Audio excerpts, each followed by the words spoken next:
Et bonsoir tout le monde et bienvenue pour cette nouvelle vidéo en direct. Donc vidéo aujourd'hui sur le montage des manches. Donc on va voir les différentes manches, comment on les monte. Il y a différentes techniques. On va voir les manches classiques, on va voir les manches ballon puisque ça se fait relativement souvent. On va voir les manches tailleur et les manches raglan. Et on parlera très rapidement à la fin des manches chauve-souris, mais vous verrez qu'au final il n'y a pas grand-chose à en dire puisqu'elles sont pas vraiment patronnées, on va dire. Voilà. Donc, pour tout ce qui va être manche aujourd'hui, il va y avoir des termes techniques qui vont être communs à quasiment toutes les manches. Les termes techniques, ça va être l'écran de montage et l'embu. Donc, on va voir d'abord, pour commencer, qu'est-ce que l'écran de montage, qu'est-ce que l'embu, et ensuite, on l'appliquera aux différents types de manches dont je vous ai parlé. Donc au niveau de l'embu, qu'est-ce que l'embu? Au niveau des manches, en fait, la difficulté au niveau du montage de la manche, c'est qu'il va falloir... Hop, on me dit que ça fonctionne pas. Si, n'hésitez pas à faire à actualiser. Hop. Donc au niveau de l'embu, en fait, quand vous allez vouloir assembler une manche à un corps, à un patronage, à un buste, il va falloir en fait répartir la courbe de votre épaule. Cette courbe, si on fait juste une manche normale, cette manche, votre bras, il va être positionné comme ça et ça bougera plus. Il faut faire en sorte qu'il y ait un surplus, on va dire, de tissu qui va absorber cette courbe de l'épaule. Et c'est ce surplus de tissu qu'on appelle l'embu. Et vous allez voir, quand vous allez avoir un patron donc d'emmanchure et un patron de manche, déjà la difficulté, c'est que les deux sont en courbe inversée. Donc il va falloir réussir à assembler ces deux courbes inversées l'une par-dessus l'autre. Et ensuite, la deuxième difficulté que vous allez avoir, c'est que la manche est légèrement plus grande que l'emmanchure, puisqu'il y a justement ce fameux embu, tout simplement. Alors juste, je vais couper le son. Hop, voilà, j'avais oublié. Il fallait bien que j'oublie quelque chose. Donc l'embu, ça va être ce trop, on va dire ce surplus que vous allez avoir sur la manche et qu'il faudra répartir sur votre emmanchure et qui permettra d'être à l'aise dans le vêtement et de pouvoir bouger le bras sans être gêné. Ensuite, dans les termes techniques, vous allez avoir l'écran de montage. L'écran de montage, c'est obligatoire pour assembler une manche à une emmanchure. Il vous faudra des crans de montage. À quoi ils servent? Ils vont servir justement à positionner correctement la manche dans l'emmanchure, au bon endroit, pour que ce soit bien aligné, que les deux soient symétriques aussi, puisque sinon vous allez avoir un bras devant et un bras derrière. Donc pour que les deux soient symétriques, il vous faudra l'écran de montage, et c'est aussi entre l'écran de montage qu'on va répartir le fameux embu. Donc ça, on va le voir avec les différentes techniques de montage. Donc on va commencer avec les manches classiques.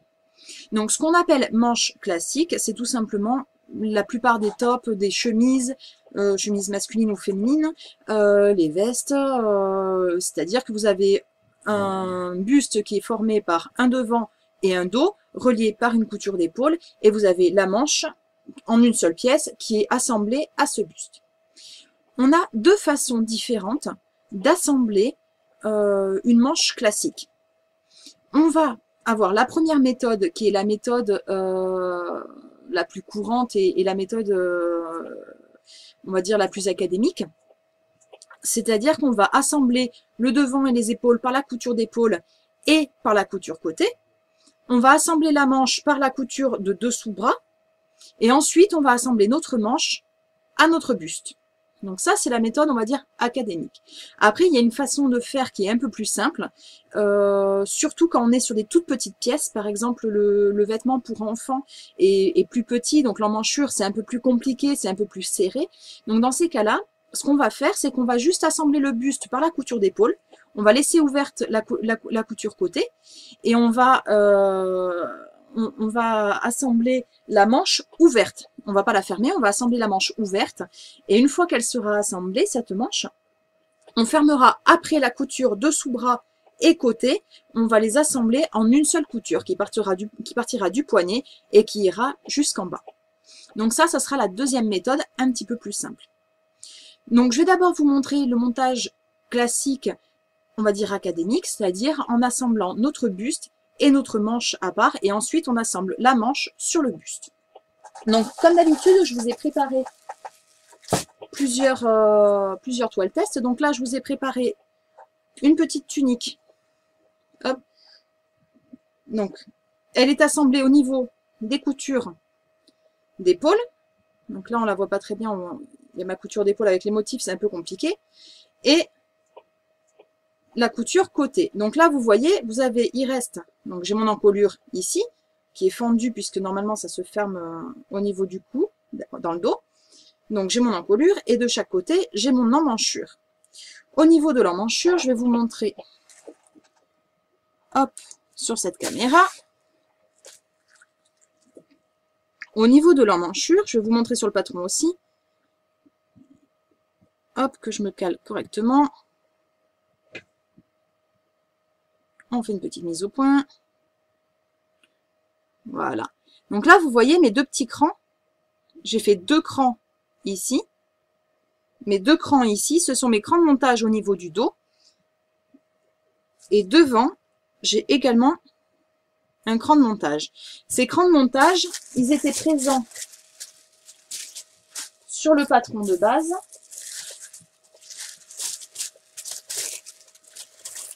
Sous cette forme. Donc ici, on voit mes 2 petits triangles. On les voit pas très bien. Hop.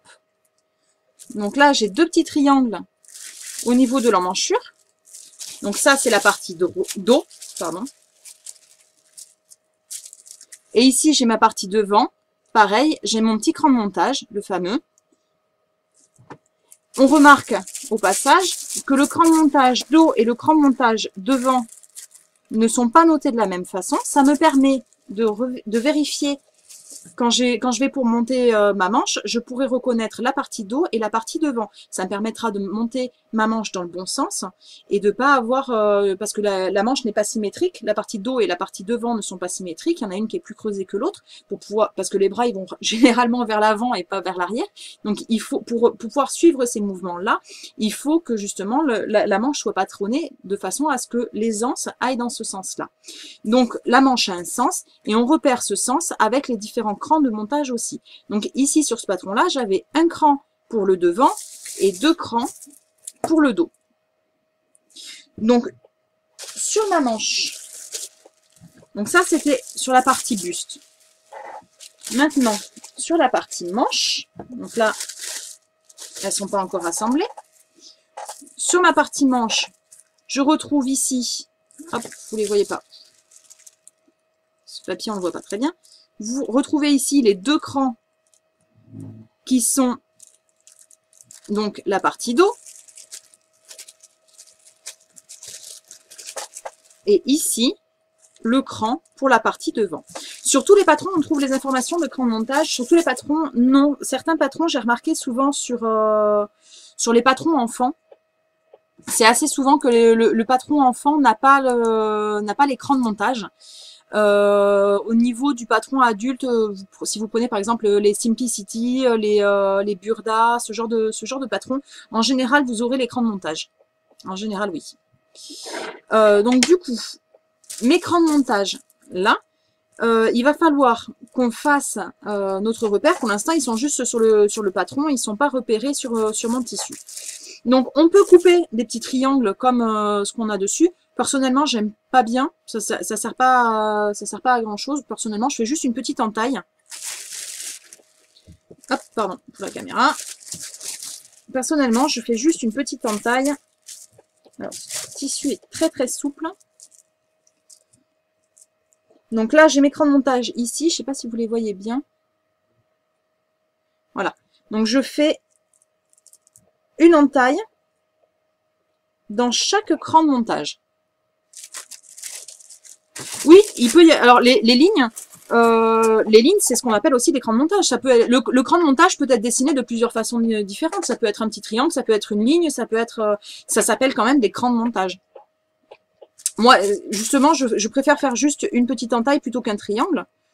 Mais que ce soit juste une ligne ou un triangle, ça reste un cran de montage. Ce sont les repères qui vous permettent, de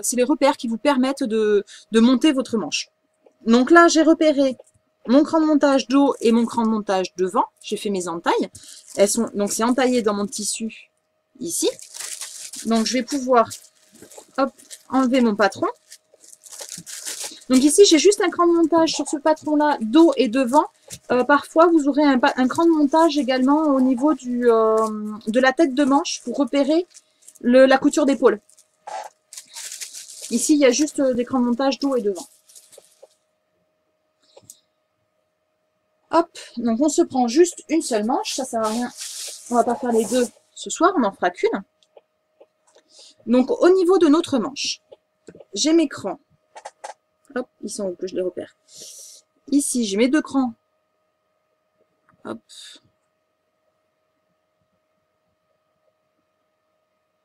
Là. Là, on les voit bien. Avec le motif, c'est pas forcément facile. Donc, j'ai mes deux crans dos. Et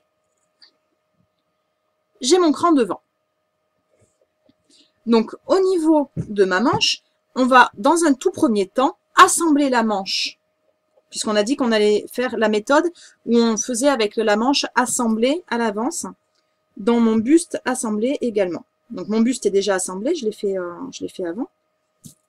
Donc, j'épingle ma manche sur toute la longueur au niveau de la couture de dessous de manche. Et on va la coudre.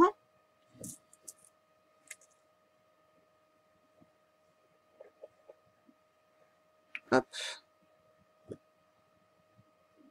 C'est pas facile avec la caméra au-dessus qui me gêne.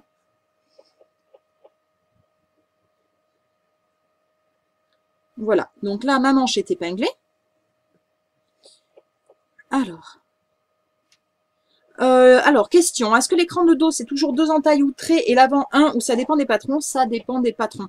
Par exemple, les burdas, il n'y a qu'un seul cran, mais il y a un numéro. Et au niveau des numéros, après, vous avez la correspondance, le même numéro au niveau du buste et au niveau de la manche. On va faire, je sais pas, c'est pas le prochain, c'est le dernier, oui, c'est le dernier, c'est celui que vous avez sur le mannequin derrière. On le fera, c'est un burda, et il n'y a qu'un seul cran, du coup. Donc, du coup, on va assembler notre manche.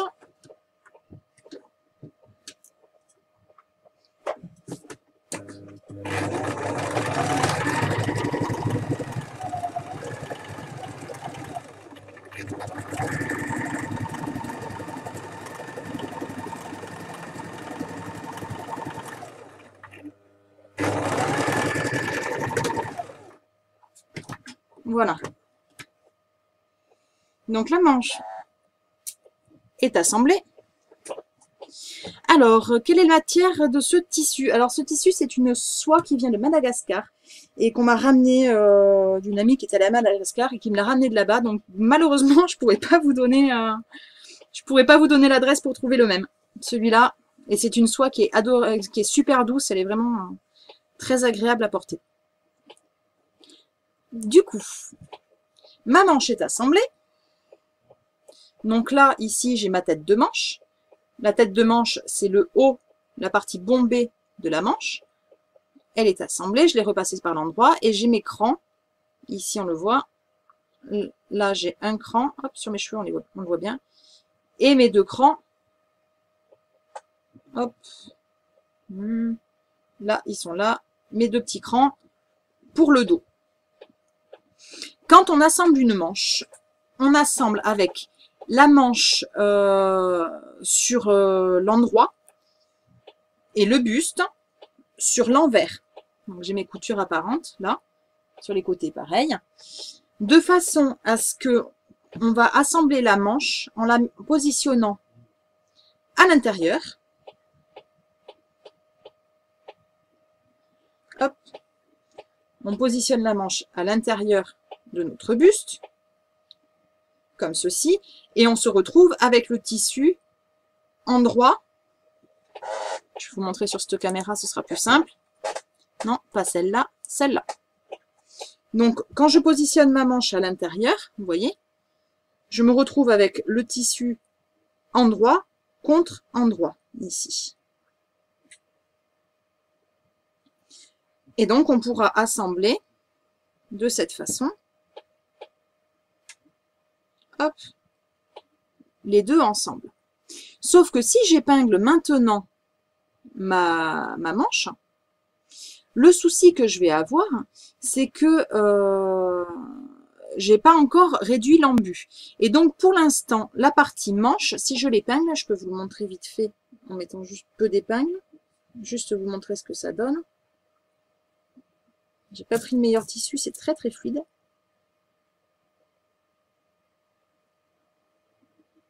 Donc je mets l'écran l'un en face de l'autre. Je le fais rapidement, je vous montrerai plus en détail après. Hop.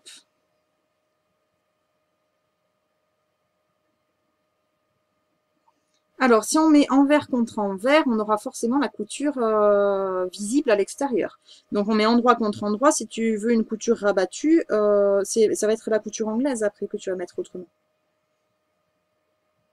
Là, si tu veux faire la couture, si tu veux rabattre la couture, tu laisses quand même endroit contre endroit. Et tu la rabats ensuite en faisant une surpiqûre. Pardon, je réponds aux questions sur le chat où on me dit mais envers contre envers pour une couture rabattue. La manche se monte toujours endroit contre endroit. Sinon, on aura la couture visible sur l'endroit. Sur l'endroit, si on met envers contre envers. Donc là, j'ai assemblé. Et vous voyez que là, ça ne correspond pas. J'ai trop ici. Ma tête de manche est trop grande par rapport à mon emmanchure. Donc ça, c'est le fameux embut. Donc ici, il est discret, il n'y en a pas beaucoup, mais il va falloir quand même le réduire. Il va falloir l'absorber, on va dire. Donc j'enlève mes épingles. Pour pouvoir le répartir, c'est ça le mot que je cherchais. Répartir notre embut correctement partout. Hop, j'ai oublié les épingles. Je les enlève au passage. Donc pour répartir l'embut, on va passer un fil de bâti dans notre manche, dans notre tête de manche. Alors en général, le fil de bâti se pose vraiment sur la tête de manche, sur le surplus. Donc on peut le faire à la machine, mais personnellement j'aime autant le faire à la main parce que je gère mieux. Pourquoi ne pas simplement le couper? Alors, c'est ce que j'expliquais au tout début. Pourquoi on ne coupe pas ce surplus? Parce que ce surplus-là, il est nécessaire pour que la manche soit adaptée. Donc juste, je vous montre en même temps et je réponds à la question. Je fais un fil de bâti comme un fil de fronce, vraiment au bord de ma tête de manche. Donc cet embut, ce trou qu'il y a, il me sert justement il sert à être à l'aise dans le vêtement et il sert à suivre la courbe de l'épaule. Si on le coupe, notre manche va être trop serrée, trop ajustée à l'épaule et on ne pourra pas lever les bras, on ne pourra pas faire des mouvements dans lesquels on sera à l'aise. L'embut, c'est pas un trop à enlever, c'est un trop à absorber. Voilà. Donc c'est pas des fronces en fait. Alors je réponds aux questions dans l'ordre, pardon. Donc tu mets les deux crans de la manche contre les deux crans de la tunique, exactement. Les crans de montage, on met les crans face à face. Donc ensuite, question suivante, c'est un fil de fronce ou de faux filage? C'est un fil de faux filage, c'est un fil de bâti qu'on fait. Donc c'est un peu le même principe. Le but en fait, vous voyez, ça va être de resserrer très légèrement mon tissu, mais on ne veut pas faire de fronce, on ne veut pas faire de pli. On ne le resserre que légèrement. Plus l'embut va être important, donc là il n'était pas très important, il n'y avait pas grand chose, il y a eu des fois où j'avais plusieurs centimètres d'embut. Plus l'embut est important, plus il faudra faire notre fil de bâti sur une grande longueur. Donc là il n'est pas très long, donc j'en fais pas beaucoup. Vous pouvez vous mettre comme repère de le faire de cran de montage à cran de montage. On ne le fait jamais en dessous des crans de montage, puisqu'il n'y a pas d'embut sous les crans de montage. Les crans de montage, ça doit s'adapter parfaitement. Alors, du coup, je repère mon dos, il est de ce côté-là. Donc, je prends ma tunique. le bon côté, le côté dos. Et je vais donc, hop, je sors mon fil, mon aiguille, pardon, je laisse le fil. Je perds mon aiguille, et bien, hop. Alors, c'est quoi la différence entre un fil de fronce et un fil de faux filage? Le fil de fronce doit être solide, puisqu'il va... il va tenir pas mal de tension quand on va froncer, en général sur des grandes longueurs. Et normalement, un fil de fronce est double. Il y a deux lignes de fil de fronce. Le fil de faux filage est simple. Il n'est pas à 1 cm, il est proche ici du bord, tout simplement. Donc j'épingle ici, donc je mets cran. J'ai mon cran au niveau du buste et mon cran au niveau de la manche. Je les mets face à face, cran contre cran. Alors, tu vois la longueur de l'embu sur le patron, car d'habitude, je réduis entre les crans, justement. Non, on ne voit pas forcément la longueur de l'embu. On voit pas forcément la longueur de l'embu. Là, moi, je le sais parce que tout à l'heure, quand je l'ai posé, j'ai vu que l'embu était petit, puis c'est un patron que je connais bien, celui-là. Mais normalement, effectivement, vous mettez le fil de bâti entre les crans de montage.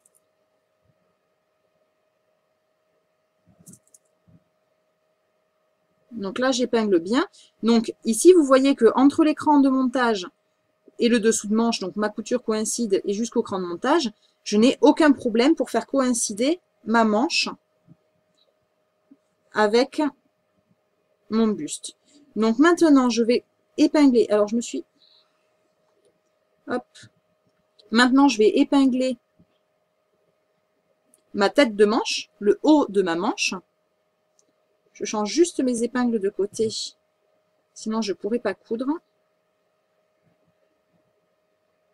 On met les épingles, là on met les épingles côté intérieur de la manche, puisqu'on va coudre côté manche et pas côté buste.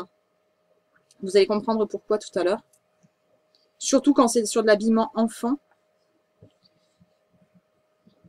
Ou c'est des petites, là c'est sur un taille 8 ans, donc c'est pas trop petit, mais plus ça va être plus ça va être petit, et plus vous allez avoir du mal à passer au niveau du bras libre. Donc là, vous voyez mon embu, il est juste très légèrement serré, mais surtout pas froncé. On veut surtout pas faire de plis, sinon ça va faire des fronces et des plis qui vont être cousus. Et ça, c'est ce qu'on fera tout à l'heure au niveau de la manche ballon. Là, on n'est pas encore à la manche ballon. Donc, petit à petit, on épingle en remontant vers la tête de manche. Et on adapte le fil de bâti. On peut le tirer un petit peu ou le desserrer un petit peu pour que notre embu soit bien réparti tout le long.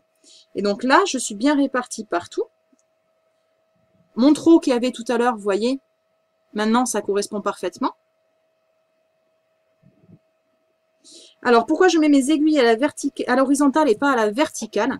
Puisque ça tient mon tissu de façon à deux endroits au lieu d'un seul. Donc, ça me permet d'en mettre moins.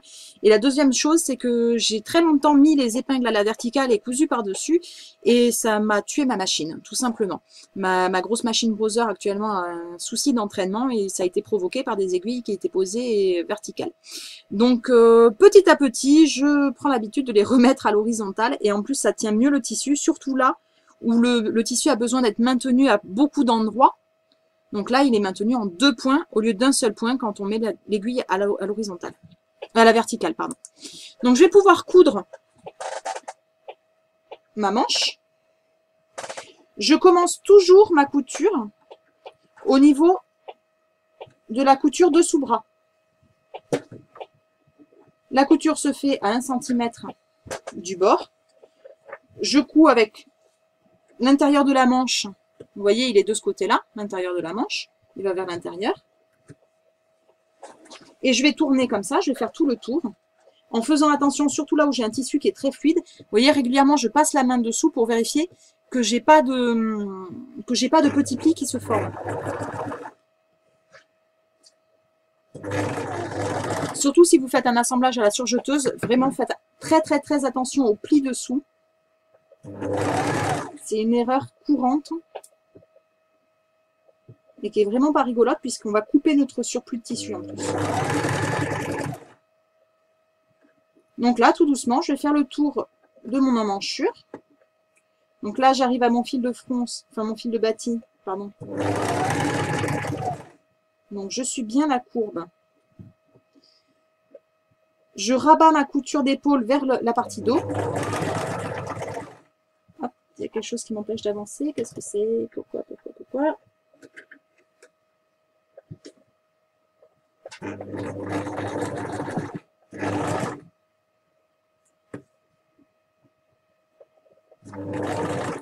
Ah, je sais pourquoi.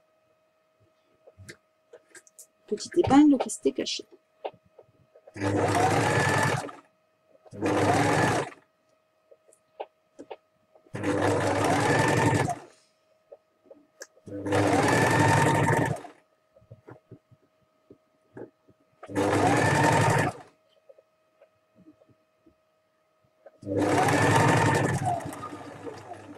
Donc là, je fais le tour, je reviens sur mes points, je fais quelques points par-dessus, et ça me permet de faire mes points d'arrêt. Je coupe mes surplus de fil. Donc ma manche est bien assemblée partout. Je vais pouvoir maintenant enlever mon fil de fronce.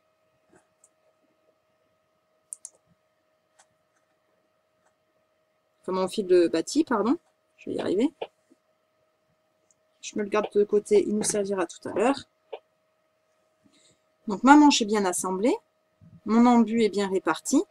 Et quand je retourne sur l'endroit,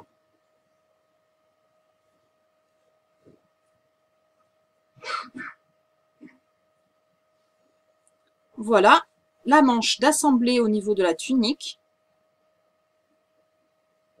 Alors, il n'y en a qu'une. Je n'ai pas de plis qui se sont formés au niveau de la manche. J'ai pas de plis.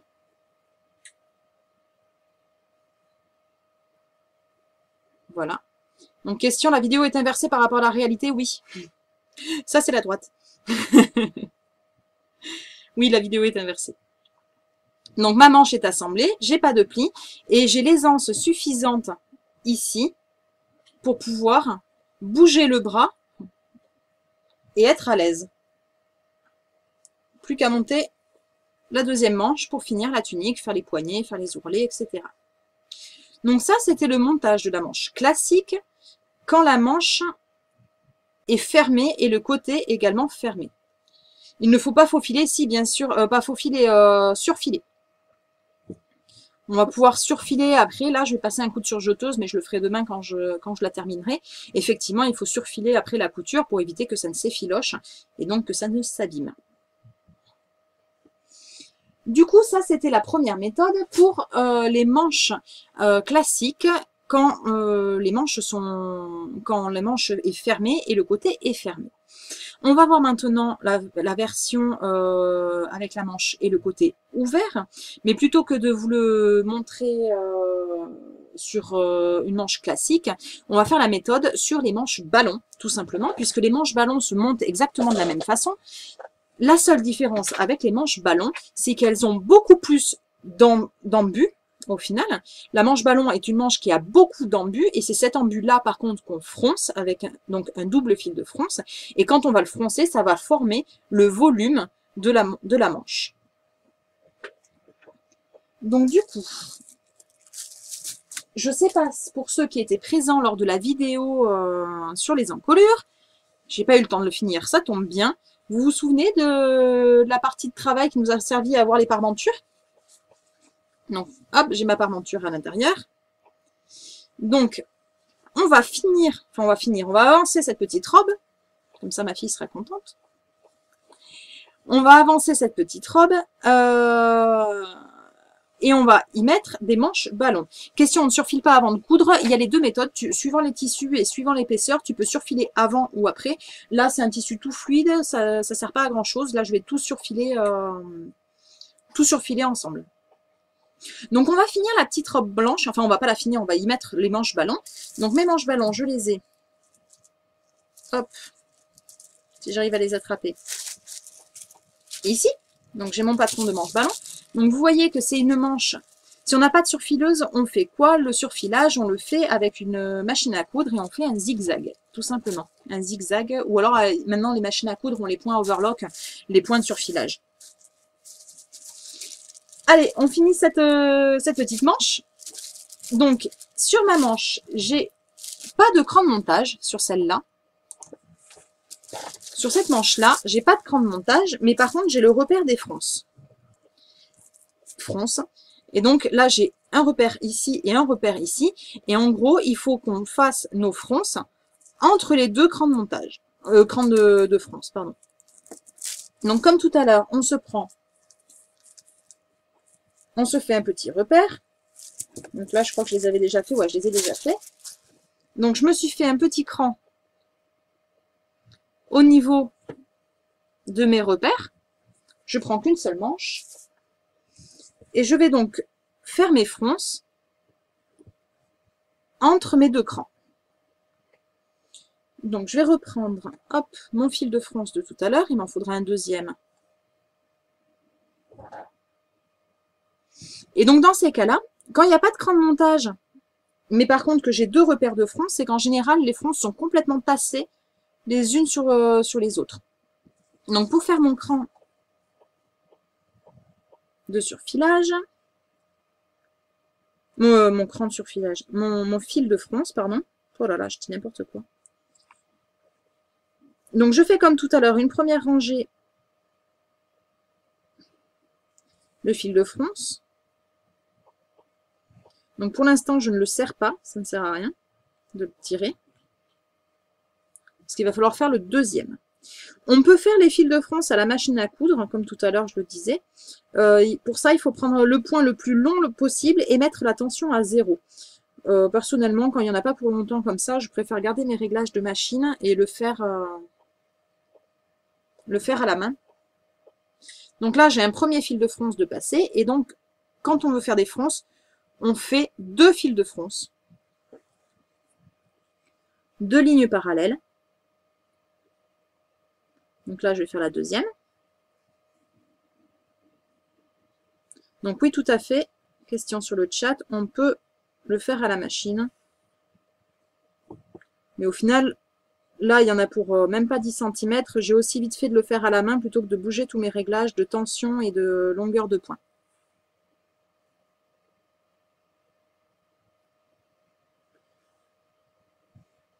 Voilà, j'ai mes deux fils de fronce de fait. Et donc, vous voyez que quand je vais tirer sur mes deux fils de fronce, les fronces vont se former.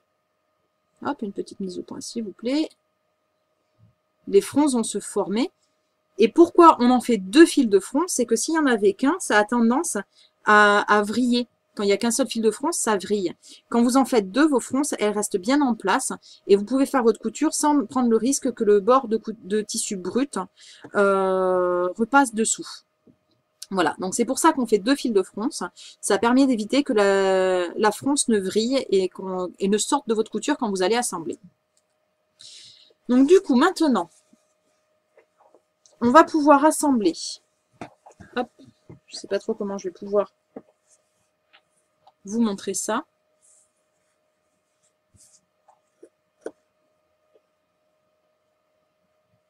Donc je vais assembler bord à bord de chaque côté mes deux tissus ensemble.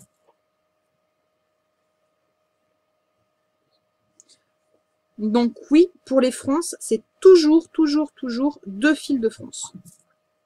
C'est obligatoire. Alors certes, quand il y en a 3 mètres, on n'est pas très content que ce soit obligatoire. Donc là, je fais bien coïncider mes deux bords de tissu. Et vous voyez, mon fil de fronce, au final, mon cran, il est à 1 cm de la couture d'épaule. Donc les fronces, elles vont être vraiment tassées sur la couture d'épaule.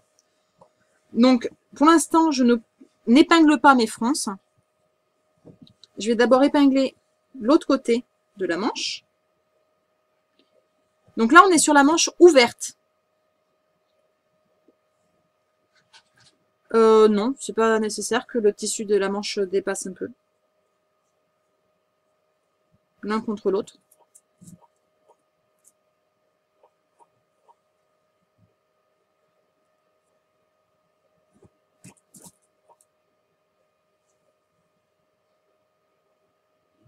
Donc oui, je disais, là, on est sur le cas de la manche ouverte. Donc cette technique-là de faire avec la manche ouverte et le côté ouvert, ça peut aussi s'appliquer, comme tout à l'heure, à notre tunique. Et vous verrez après comment on ferme le tout. Donc là, je suis arrivée à mes fronces. Donc, mes fronces, je les répartis, du coup. Vous voyez? Là, j'ai épinglé toute la partie qui n'était pas froncée de chaque côté. Alors, pour la couture de la fermeture de la manche, ben non. Non, non. Ça n'a pas besoin de dépasser puisque ça va être dans la continuité après. Je vais vous montrer quand ça va être dans la continuité. Et donc là, j'épingle juste mes fronces qui, du coup, sont bien réparties de chaque côté de ma couture d'épaule. Donc, ma couture d'épaule est ici. Et donc, j'ai mes fronces qui sont réparties de chaque côté de la couture d'épaule de façon uniforme. Bien serrée pour pas que ça rajoute des plis. Et donc, on va la coudre avec la manche ouverte. Donc, comme tout à l'heure, je couds à 1 cm du bord.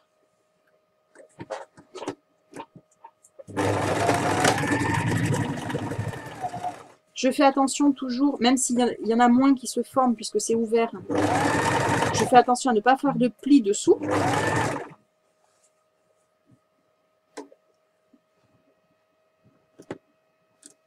Hop.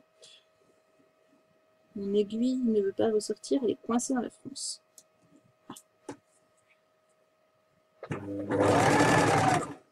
Donc là, je coupe par-dessus les fronces qui du coup ne s'en sortiront pas, puisqu'il y a mes 2 fils de fronce.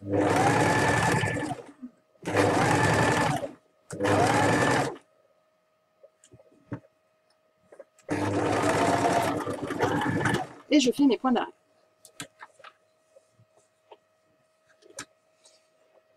Donc du coup, je peux enlever mes fils de fronce, puisque mes fronces sont fixées.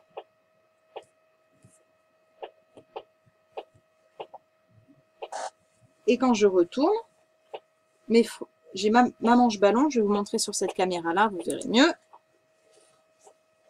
J'ai le volume de la manche ballon ici qui se forme par rapport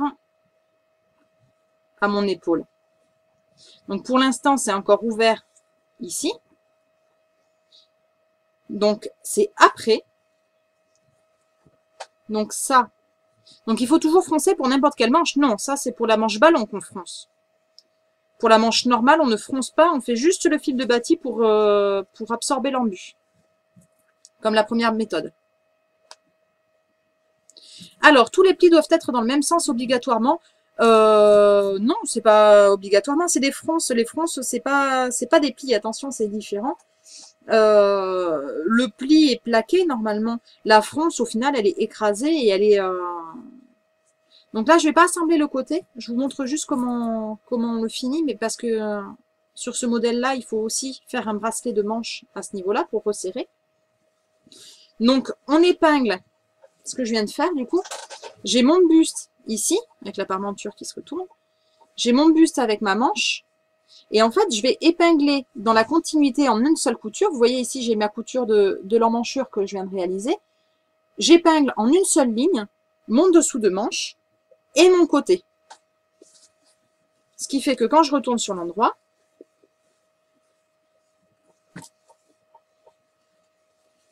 hop, je vais juste mettre des petites épingles pour pouvoir le tenir et vous montrer, parce que là, ça part un peu n'importe où.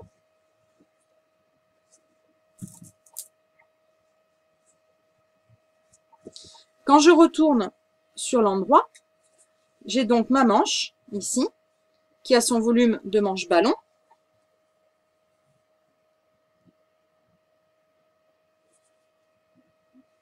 Voilà. Et ma couture dessous de manche côté est faite en une seule fois. Si j'avais fait des passés tout à l'heure, comme on me le suggérait dans le chat, j'aurais pas pu faire cette couture en une seule fois, puisqu'ici, j'aurais eu un décrochement. Le fait de l'avoir fait démarrer pile poil au même endroit, du coup, ça ne me fait qu'une seule et même ligne qu'on peut coudre en une seule fois, pour le dessous de manche et le côté. Voilà. Donc, je rappelle, pour les manches normales et pour les manches ballons, pour les manches normales, pardon, c'est juste l'embu qu'il faut répartir sur la tête de manche. Donc, on la resserre légèrement, mais on ne fait surtout pas de fronce, surtout pas de pli. Donc, ça nous donne la tunique de tout à l'heure, où au final, la manche n'a pas de volume. La manche n'a pas de volume, elle est dans la continuité du vêtement, mais l'embu est là, donc on sera libre dans les mouvements. La manche ballon, elle, donc souvent utilisée pour les petites robes d'enfants, etc.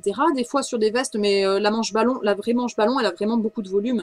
Donc c'est surtout pour des petites robes d'enfants en général. La manche ballon, c'est le même principe que l'embu au final, sauf que c'est un très gros embu qu'il faut froncer pour ramener à la bonne taille de manche. Au niveau du montage de la manche, on peut soit assembler la manche par la couture dessous et le buste par la couture côté, et ensuite on assemble la manche au buste, ou alors on fait d'abord assembler la manche à notre buste et ensuite on finit par la couture dessous manche et côté en une seule fois. On préférera d'assembler la manche et le buste séparés sur l'habillement adulte et on fera en général sur la couture dessous et côté en une seule fois sur l'habillement enfant qui est plus petit et donc plus facile à assembler de cette façon-là. Donc oui, il y a toujours de l'embu sur la manche ballon, c'est juste que l'embu est tellement gros qu'il faut le froncer. C'est juste que l'embu est énorme en fait sur la manche ballon. Sinon c'est le même principe, on met juste un embu beaucoup plus gros. Donc voilà pour les manches normales et voilà pour les manches ballon que j'aime beaucoup sur l'habillement enfant personnellement. Donc on va voir maintenant, puisque ça, j'avais pas prévu de le montrer, mais ça m'a été demandé. Donc, j'ai pas prévu un vrai vêtement, je l'ai fait sur une toile test. Je vais vous montrer maintenant la manche tailleur. La manche tailleur, elle a une... Donc ça, je suis partie vraiment sur une toile test, hein, donc c'est de la grosse toile. Du coup, c'est du drap de récup, c'est ce que j'utilise personnellement. Au niveau de la manche tailleur, la différence principale par rapport à la manche classique, c'est que la manche tailleur est en deux morceaux. Il y a un dessus de manche et il y a un dessous de manche. Donc notre manche tailleur va avoir deux coutures dessous le bras et la manche tailleur ne va pas correspondre, les coutures ne vont pas correspondre avec les coutures du buste. Donc je vous montre ça un peu plus en détail ici, puisque j'en ai déjà assemblé une. Donc, j'ai mon buste. C'est pas facile à vous montrer. Là. Donc, j'ai mon buste ici. Ici, j'ai le côté buste et ici, le côté manche. Et donc, dessous la manche, hop, dessous la manche, j'ai deux coutures. Une ici et une ici. Et ma couture côté de mon buste est là. Donc, pour la manche tailleur, vous allez avoir plusieurs crans de montage qui vont être vraiment très importants à respecter. La manche tailleur, pourquoi elle est découpée de autant de façons? Parce que ça va permettre d'avoir une manche très ajustée en tissu rigide, donc non élastique, qui va suivre parfaitement les mouvements sans forcément avoir beaucoup d'ampleur. La manche tailleur, en général, est vraiment près du corps, mais elle va réussir à suivre les mouvements. Et pour ça, il faut justement que notre pièce soit découpée de cette façon-là pour pouvoir suivre ces mouvements-là. Et le tailleur, une fois fini, donc là, toujours sur ma toile test, ça rend pas forcément super. Ah ben, hop, si je vous le montre sur le mannequin, vous voyez, la manche tailleur, elle est tombée droit, elle va suivre les mouvements, on va pouvoir quand même être à l'aise au niveau des mouvements du bras. Donc ça, vous inquiétez pas, c'est une taille enfant hein, aussi. Mais elle va être quand même relativement cintrée. Elle va permettre d'avoir des vestes et des vêtements qui sont vraiment proches du corps.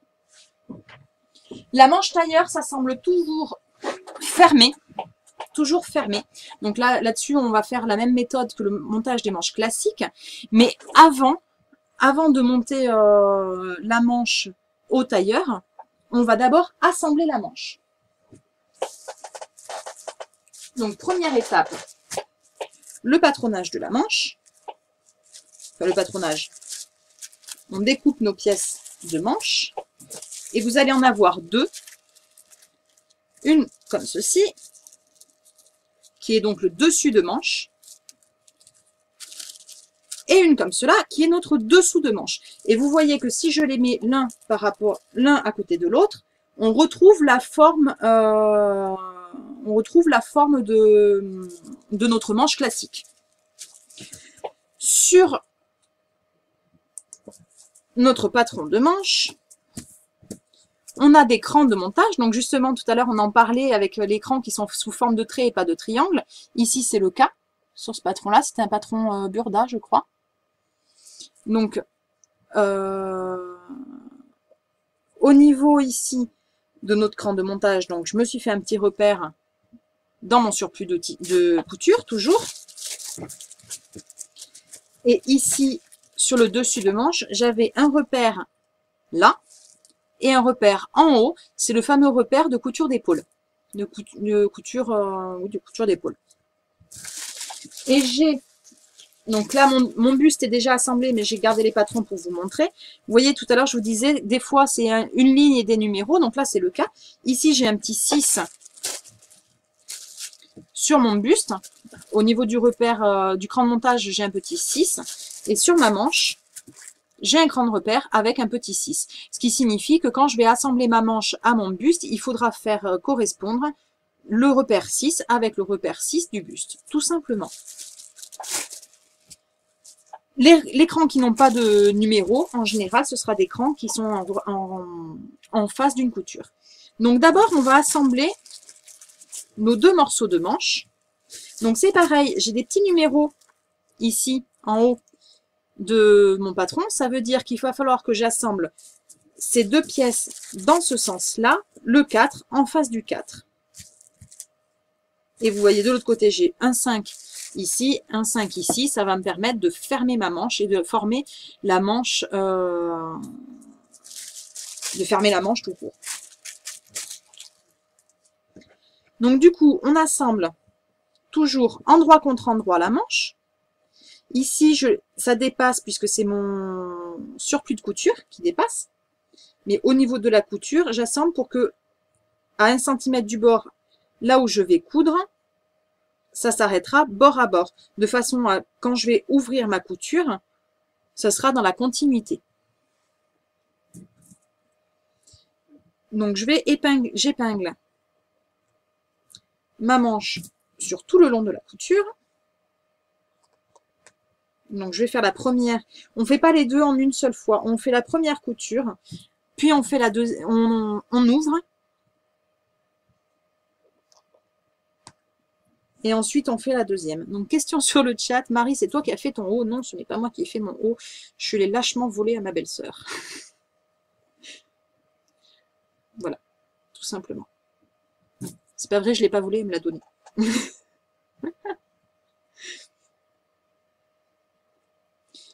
Hop, donc j'épingle ma manche.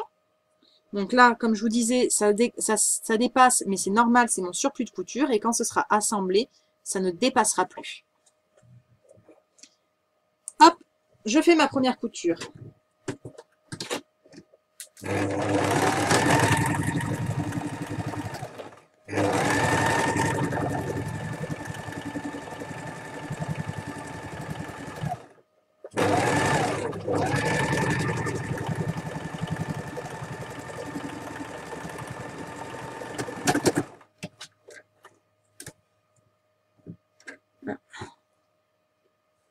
Un petit souci, la machine s'est désenfilée.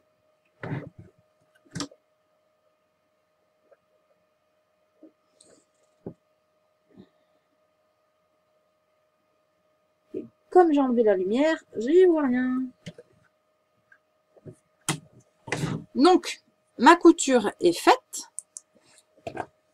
Donc là, j'ai fait ma première couture de dessous de manche. Avant de faire la deuxième couture, je vais ouvrir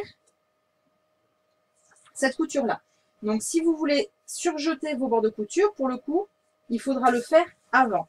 Comme la manche tailleur est très souvent doublée, le surjetage ou le surfilage n'est pas obligatoire quand c'est doublé.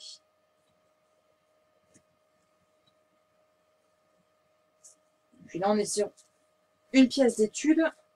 Donc pour le coup, je ne vais vraiment pas du tout le surfiler puisque ça n'a pas vocation d'être fini. Donc, ma manche a un début d'assemblage et un début de volume aussi grâce à cette couture. Et donc maintenant, je vais fermer la dernière couture ici. Donc je vais l'épingler.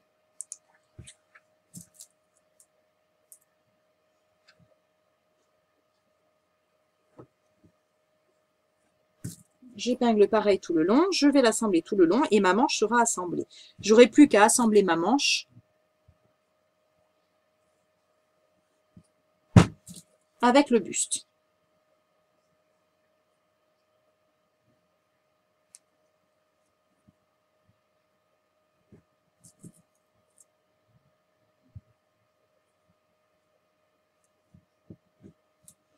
Donc ma manche est épinglée.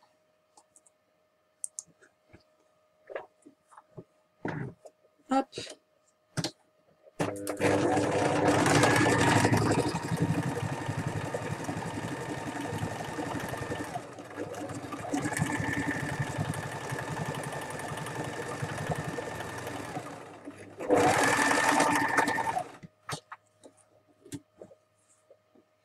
Je coupe mes fils. Et je vais maintenant, que ma manche est assemblée, ouvrir cette deuxième couture. Donc là, on fait attention à ne pas provoquer de faux plis. Donc, on ouvre cette deuxième couture-là, au fer à repasser.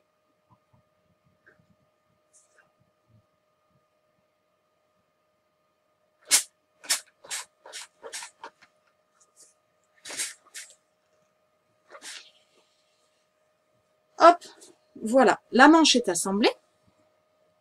Donc, j'ai bien ma manche ici avec la tête de manche, mon dessous de manche du coup qui est là, qui en général va être réparti plutôt côté dos, et mes crans de montage qui sont visibles. Alors, ensuite, l'assemblage se fait de la façon traditionnelle, c'est-à-dire qu'on a notre buste sur l'envers et notre manche sur l'endroit. Et on va faire correspondre l'écran de montage. Donc je positionne. Hop.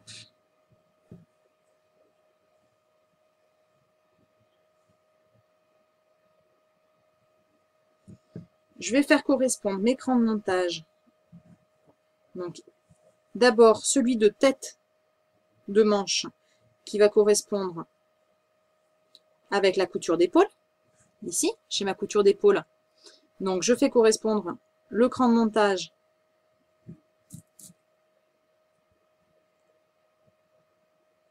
donc là, je vais épingler juste l'écran pour vous montrer. Je ne vais pas assembler la manche complète. Il faut aussi faire un fil de fronce pour absorber l'embu comme à la première manche que je vous ai montré.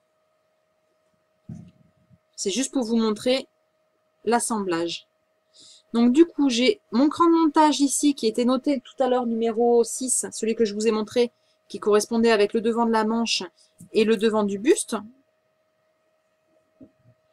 Alors, on est obligé de mettre un fil de bâti à chaque fois où il y a une technique plus simple.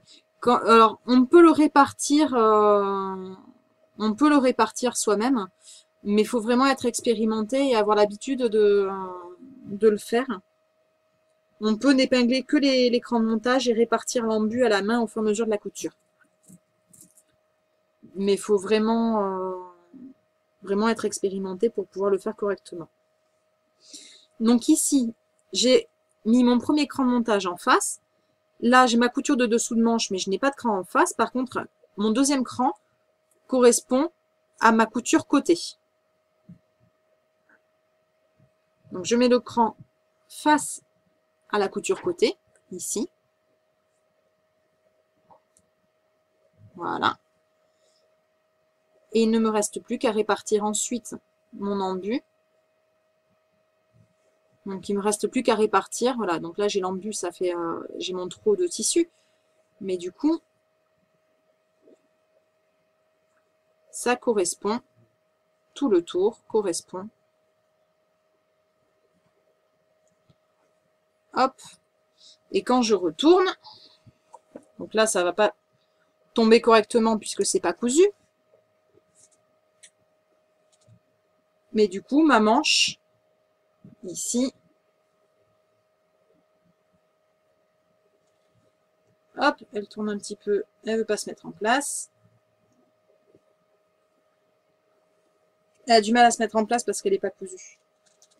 Mais du coup, ma veste, au final, une fois que la manche sera cousue avec les crans de repère les uns par rapport aux autres,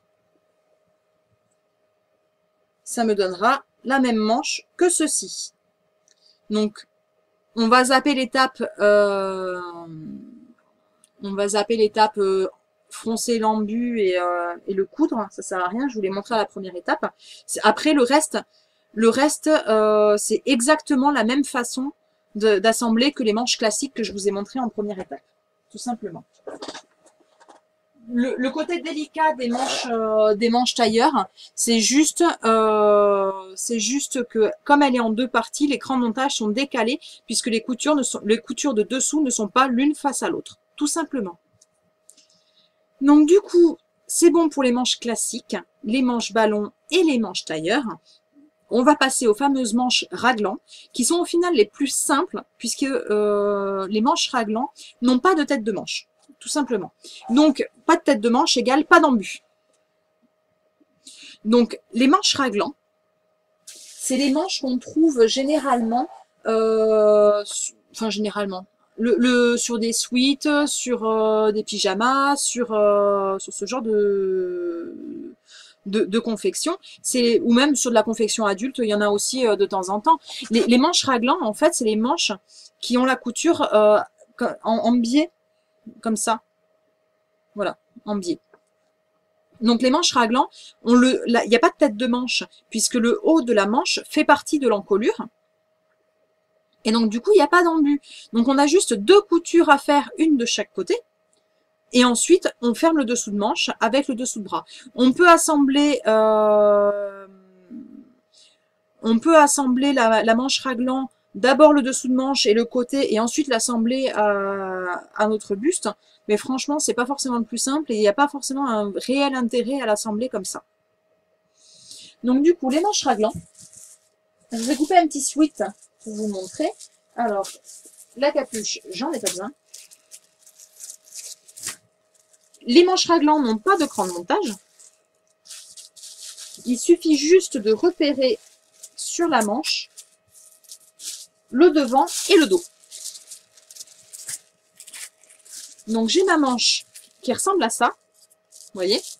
Donc en général, le dos est plus long et moins incurvé, et le devant est plus court et plus incurvé. Et ça, cette partie là où normalement devrait se trouver la tête de manche, en fait, fait partie de l'encolure tout simplement. Du coup, je vais m'attraper mon devant ici. Donc le devant, du coup, l'emmanchure, pareil, est quasiment droite au final. Et le dos, ici, c'est pareil. L'emmanchure est plus longue, tout simplement, mais sinon, elle est quasiment droite aussi. Donc c'est beaucoup plus simple, on a beaucoup moins de courbes à absorber par rapport aux manches classiques, où vraiment, quand on a une emmanchure, où c'est vraiment incurvé. C'est là où est la difficulté de coudre la manche, tout simplement. Donc, j'attrape une des deux manches. Une seule me suffira, comme tout à l'heure. Hop.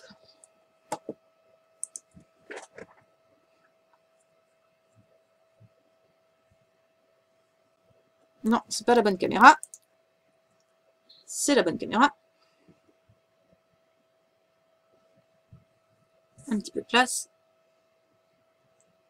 Alors, donc là, j'ai ma partie devant. Hop, si je prends la manche de l'autre côté, c'est quand même plus simple. Et donc, ma manche, j'ai dit le côté le plus court et le plus incurvé, ici, c'est le devant. Donc, tout simplement, eh ben, on va faire correspondre. Vous voyez, ça correspond parfaitement pour le coup.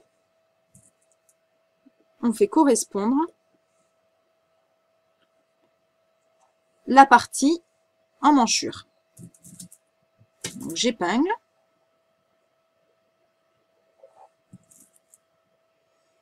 Donc, manche ouverte et le buste n'est pas assemblé.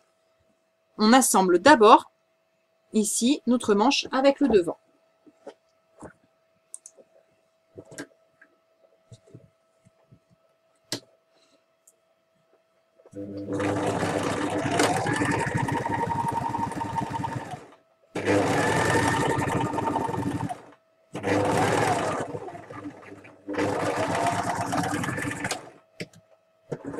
Voilà qui est fait.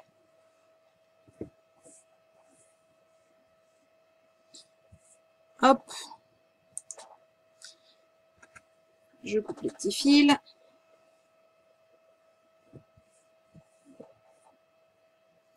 Alors, comment s'appellent ces manches courtes qui ressemblent à des épaulettes? Je vois ce que tu veux dire, mais je n'ai pas le nom qui me vient immédiatement. Mais je vois ce que tu veux dire, oui. Non, c'est pas les manches ballons. C'est les petites manches, des manches volantées au final. Donc oui, ici c'est du molleton, hein, c'est du sweat. Donc du coup, j'ai assemblé mon devant. Hop, que je vous le montre en entier. Non, ça veut pas. Si, là. Donc j'ai assemblé mon devant de manche avec mon devant de buste. J'ouvre ma couture. Si j'ai la surjeteuse, je peux le faire à la surjeteuse, ou alors je surfile mes coutures, c'est quand même plus propre, même si le sweat ne s'y filoche pas. Hop. Et donc, de l'autre côté, donc ça c'est ma partie manche, de l'autre côté, je vais assembler mon dos. Toujours endroit contre endroit. Et tout comme le devant, mon dos va coïncider parfaitement avec ma manche. J'épingle.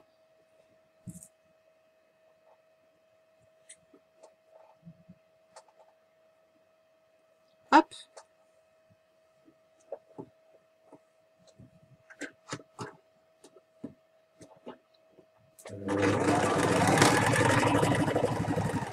Alors pour la question des manches, les petites manchettes comme ça, là, ça a un nom effectivement, mais il ne me revient pas. Je chercherai, je reviendrai vers toi pour te dire le nom des manches.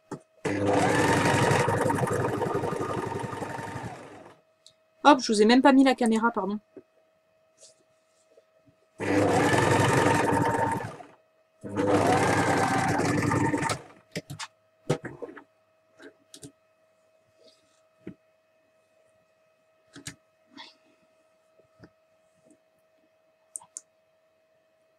Donc voilà, là c'est assemblé. Et donc du coup, si je vous montre comme ça, ce sera plus simple. J'ai mon dos et mon devant ici. Et j'ai plus qu'à fermer la couture dessous de manche et côté, comme tout à l'heure. Alors, question, souvent ils me disent de faire une couture à la recouvreuse sur la couture du devant. On peut le faire à la machine à coudre. Tout à fait. On peut faire à la recouvreuse, on peut faire à la machine à coudre, on peut faire une surpiqûre, on peut ne pas faire de surpiqûre, c'est pas obligatoire.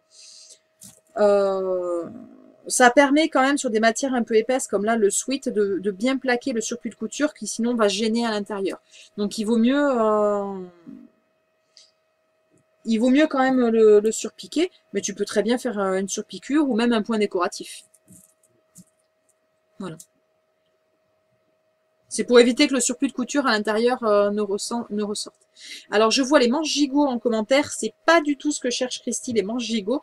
Les manches gigots, c'est, pour moi, avis personnel, une horreur. Les manches gigots, ce sont des manches ballons très froncées et très volumineuses et qui sont resserrées au niveau ici au niveau de l'avant-bras et qui après sont très serrées jusqu'au poignet. Les manches gigots sont vraiment très volumineuses et après de suite serrées et qui reviennent jusqu'en bas. Alors il faut comme point à la machine? Tu peux utiliser un point décoratif, un point overlock, un zigzag. Essaye de prendre un point qui respecte l'élasticité du tissu. C'est sur un tissu élastique comme par exemple ici là le sweat qui est quand même extensible. Voilà, donc du coup, ma manche raglan, il me reste après, donc c'est ce que je viens de faire là en discutant avec vous, il me reste juste à épingler mon dessous de manche et mon côté. Hop. Et à faire cette couture. Donc moi je le ferai à la surjeteuse demain. Vu que je veux surjeter mes manches raglan. Donc du coup, mon sweat, voilà, là on voit bien le sweat avec la manche raglan qui se forme. Extensible dans les deux sens ou un seul? Celui-là, il est extensible dans les deux sens, ce molleton-là. Donc voilà pour les manches raglan. Une fois que les manches raglan sont assemblées, que mon côté est assemblé, on peut faire les poignets. Donc si vous voulez mettre du bord-côte par exemple pour resserrer ou juste faire un ourlet. Et ensuite, on fera en dernière étape, on fera l'encolure. Et là-dessus, je ne vais pas du tout vous donner les détails de l'encolure. Vous irez voir le dernier live qui parlait des encolures. Et vous aurez les différentes techniques. Ça peut être du bord-côte, ça peut être une bande de jersey, ça peut être plusieurs choses. Ça peut être une capuche, là ça va être une capuche du coup qui va servir d'encolure. Tout simplement. Donc voilà pour les manches raglan. Les manches raglan sont vraiment les manches les plus simples que vous puissiez trouver en termes de confection de vêtements. Il nous reste plus qu'une seule manche à voir. Et au final, c'est une manche qui n'en est pas une. C'est les manches chauve-souris. Les manches chauve-souris, si j'ai mis justement ce fameux sweat aujourd'hui, c'est pas pour rien. C'est parce que justement, c'est des manches chauve-souris, donc c'était pour vous le montrer. Donc, la manche chauve-souris, voilà. La manche chauve-souris, en fait, elle est patronnée directement dans le buste. Hop. Je vous montre de plus loin. Donc la manche chauve-souris est patronnée directement dans le buste. Donc ici, elle est resserrée après et on a un manchon qui se rajoute par-dessus. Mais au final, la manche chauve-souris, c'est juste que c'est une manche qui est très large et qui fait cet effet. Mais si j'écarte les bras, j'ai énormément ici de tissu. Et donc au final, il n'y a pas d'assemblage de manche chauve-souris. C'est ma couture côté et ma couture d'épaule qui forment directement la manche chauve-souris, tout simplement. Donc au final, la manche chauve-souris, il n'y a pas du tout d'assemblage à faire. Il n'y a pas du tout de complexité, puisque au final, là, ça revient et ça forme ici. Il n'y a pas de forme, c'est droit. Ça forme une couture droite. Et après, on y a rajouté un tube, tout simplement. Mais au final, la manche chauve-souris, il n'y a pas du tout de complexité. Alors, si ton tissu est extensible, pourquoi tu as fait une couture au point droit? Parce qu'au niveau de la manche raglan, ici, il n'y a pas du tout de tension, il n'y a pas besoin de respecter l'élasticité. L'élasticité, il va falloir la respecter au niveau du tour de tête. C'est là où il y aura la tension. Là où il y aura des tensions après, ça va être le long de la couture dessous, etc. Et ça, je les ferai directement à la surjeteuse. Là, traditionnellement, ce genre de sweat, je l'assemble directement à la surjeteuse, tout simplement. Je le fais pas à la machine à coudre. Là, c'était vraiment pour vous montrer la couture à la machine la couture, comment elle fonctionne. Mais effectivement, la couture étant extensible, il faut utiliser un point extensible pour la réaliser. Même si au niveau vraiment du raglan, c'est pas très grave si c'est pas extensible au niveau du raglan. Donc on a fait le tour de toutes les manches que je voulais vous montrer ce soir. Si vous avez des questions, c'est le moment, même si vous en avez quand même posé pas mal pendant le live, donc je pense qu'on a fait le tour des questions les plus compliquées. Je vous en prie, s'il y en a d'autres, lâchez-vous, c'est le moment. Et puis ensuite, eh ben, je vais vous libérer pour la soirée. Le live aurait été quand même, on va dire, court pour une fois. Est-ce que vous avez des questions? Non, il n'y en a pas apparemment sur le chat. Bon. Mais écoutez, je vais profiter juste des quelques dernières minutes pour remercier tous ceux qui ont participé au Tipeee ces derniers jours, puisqu'on on a passé le palier des 100 € où j'avais promis des remerciements vidéo, des remerciements vidéo. Ah, question, pardon, excusez-moi. Et si on ne met pas de manche, comment on fait? Si on ne met pas du manche, on utilise exactement les mêmes méthodes que pour les encolures, c'est-à-dire qu'on va mettre soit une bande extensible, ben, soit cousue comme un biais, soit cousue comme un bord-côte, soit une paramonture, voilà. Quand il n'y a pas de manche, les emmanchures se comportent exactement comme les encolures, tout simplement. Alors, sur le principe, il est plus simple de coudre des manches ou de faire l'encolure. Sur le principe, l'encolure est beaucoup plus simple puisque l'encolure, on n'a pas de pièce à y rajouter à part une bande droite au final. La difficulté des manches, la réelle difficulté des manches, c'est vraiment le fait qu'on ait l'emmanchure qui soit creusée et la manche qui soit bombée. Donc, il faut faire correspondre deux formes qui sont complètement opposées. C'est là où la manche est compliquée à poser en fait. Pour le sweat, question bête, les surplus de couture vont vers la manche ou vont vers le corps? Au niveau des manches raglan, je fais revenir vers le corps. Et après, en général, sur les coutures côté, je fais revenir vers le dos.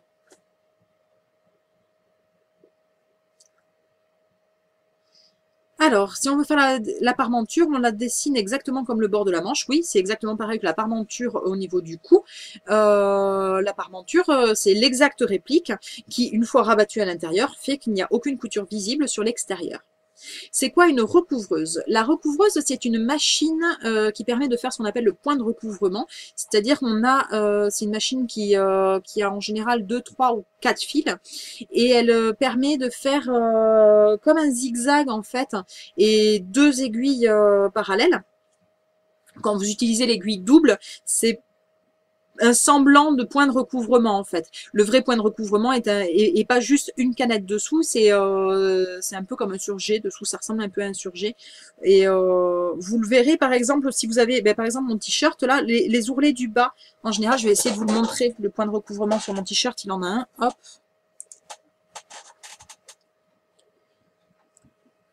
Là. Hop, fais-moi la mise au point s'il te plaît. Voilà, ça c'est fait à la recouvreuse, c'est un point de recouvrement. Donc ici sur celui-là j'ai un zigzag des deux côtés, mais sinon on peut avoir juste deux coutures parallèles d'un côté et le zigzag de l'autre. Ça c'est le point de recouvrement qui est fait à la recouvreuse. La recouvreuse va permettre aussi de faire par exemple le point de chaînette. C'est des points décoratifs ou des points d'assemblage élastiques aussi. La recouvreuse a quand même pas mal de possibilités, mais c'est vraiment, elle est complémentaire de la surjeteuse et de la machine à coudre. Elles peuvent pas se remplacer l'une l'autre en fait. C'est-à-dire que si vous avez une machine à coudre, une surjeteuse et une recouvreuse, vous pourrez pas enlever, en enlever une des trois. Il faut les trois. Alors, d'autres questions. Et pour coudre une manche qui colle à la peau, en général, ta manche, ça va être une manche en tissu extensible et elle sera vraiment, tu vois, par exemple, là, mon haut, hop, pardon, je n'ai pas remis la caméra. C'est parce que c'est du tissu extensible et que du coup, elle est vraiment très ajustée. Voilà. Est-ce qu'il y a d'autres questions? Genre une manche de col roulé, une manche de col roulé, je comprends pas la question par contre. Ah oui, une manche de soupule, oui, les cols roulés. Mais là, voilà, mais c'est une manche classique en fait. Les manches de col roulé de soupule, c'est des manches classiques en tissu extensible et qui sont très ajustées tout simplement. Mais sinon, il n'y a rien de différent par rapport aux manches classiques. Non, je ne vous ferai pas un patron de mon haut, je l'aime trop, je le garde pour moi toute seule. Donc du coup, je vais finir avec mes fameux remerciements pour la page Tipeee, puisque vous avez été quand même nombreuses et nombreux à participer ces derniers jours sur la cagnotte participative. Sur la cagnotte participative.